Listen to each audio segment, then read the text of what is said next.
Yan, malaki ba yan? Maliit, oh. Hi guys. So ito maluto na siya.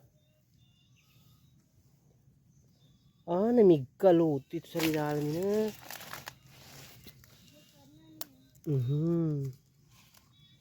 Migkaluto na ata. Yun sa ilalim niya.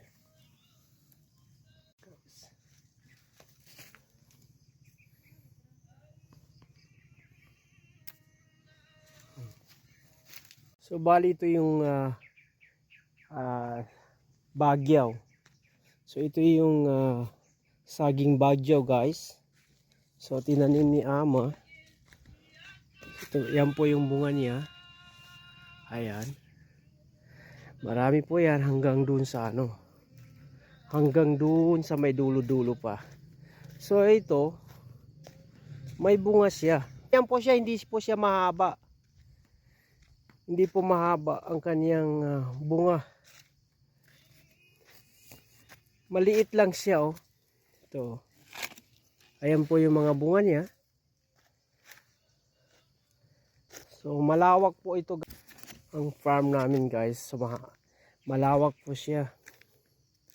So ito naman yung kanyang bunga. Hindi siya mahaba na totally mahaba siya kasi nasa bundok siya. So hindi siya sa kapatagan.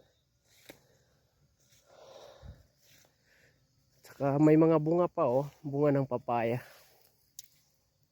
Yan, oh. Right, yan. Daming bunga. At saka daming talbos ng kamote. Ang pinagtataka ko dito, bakit napabali yung mga saging? Ayun, no, nabali naman yung isa. Nabali, oh. Ayan, oh.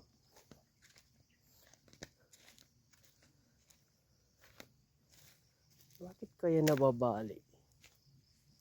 Ayun, oh. Sayang lang.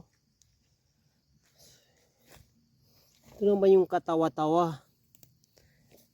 Katawa-tawa guys.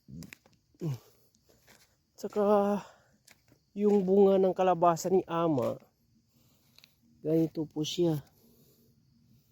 Baka masisira na ito, kunin ko na lang siya. Ayan. Kunin ko lang siya para mapakinabangan. Oh, yan, oh. Andiyan pa, oh. Sayang lang. Ayan. Malawak pala. Kanina. Ini kasla. Iya kang asli